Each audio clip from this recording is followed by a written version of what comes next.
इस न्यूज के प्रायोजक हैं Balaji academy, PSC coaching centre, पड़ाव चौक, मुंगेली। लोरमी क्षेत्र में मानवता को शर्मसार करने वाली एक घटना सामने आई है, जहां चिल्फी चौकी के ग्राम फुलवारी कला में गांव के ही एक युवक ने नाबालिग लड़के के साथ अमानवीय कृत्य को अंजाम दिया है। परिजनों की शिकायत पर चिल्फी चौकी की टीम ने मामले की गंभीरता को समझते हुए आरोपी युवक को गिरफ्तार कर धारा 377, 506 पास्को एक्ट के तहत मामला पंजीबद्ध कर कार्यवाही कर रही है।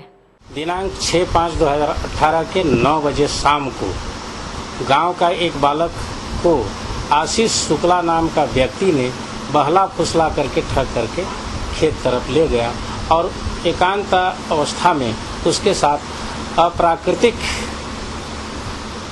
गलत कृत्य किया, जो बहुत ही घृणास्पद है।